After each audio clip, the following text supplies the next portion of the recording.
Hello family, હવે આજે finally આપણે હરિદ્વારનો ફર્સ્ટ ડે પૂરો કરીએ. બહુ લોંગ વિડીયો બની જાય છે ને તો હું પછી ટુકડી નાખું છું.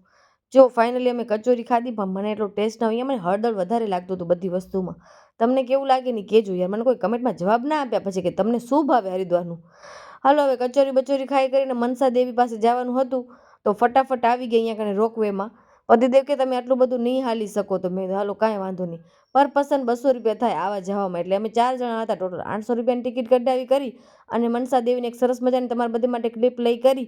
અને મને આ રોકવેમાં એમાં કાંઈ બીક ન લાગ્યું. તમે એમ ન સમજો કે મને બીક લાગી હશે, મેં રાડું કરી હશે. ના, 5-10 મિનિટમાં અમે પહોંચી ગયા અને નીચે પણ આવી ગયા. સરસ રીતે દર્શન કર્યા. પછી એક એવી જગ્યા ગોતી જ્યાં કને આપણે સરસ રીતે સ્નાન કરી શકીએ, ગંગા સ્નાન. તો બધા અમે 4 જણા હતા ટોટલ. તો પહેલાં અમે 2 ડૂબકી લગાવી, પછી એમને લગાવવા દીધી. હવે તમે બધા જોતા જ હશો કે કેટલું પાણી ઠંડુ હોય છે ઓનું. એમાં પણ અમે શિયાળામાં આવ્યા છીએ એટલે હાલત અમારી ગંભીર હતી. પણ કાંઈ વાંધો નહીં, પોતે બધું આમ કહેવાય ને ઓટોમેટિક બોડીમાં એવી ટાઈપની એનર્જી આવી જ જાય કરીને. હું પડી પણ ગઈ હતી ફેમિલી, સાચે કહું છું, પણ કાંઈ થયું નથી. પછી આમની ક્લિપ લેવાનો વારો આવે તો મેં હાલો, બાબીની ચોટી ભીની જ નથી થતી, પણ ફાઇનલી ભીની કરીને હવે મારી ક્લિપ તો ન લઈ શકું એટલે મેં આમની ક્લિપ લીધી. અને આ ઓટો મેં ચાઈ કરીને ભાડી હતી. થોડું ઘણું એમને પણ આપણે કમાવા દેવાનું મૂકવું તો ખપે ને યાર.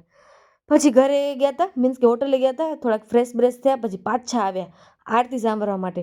પણ એમાં પણ અમને મામા બનાવી ગયા આરતીમાં. બીજી જગ્યાએ બેસાડી દીધા હતા, પણ કાંઈ વાંધો નહીં હાલો. અને જમવામાં પણ અમે મામા બની ગયા હતા યાર, જરાય સારું નહોતું. પછી રબડી ખાધી હતી.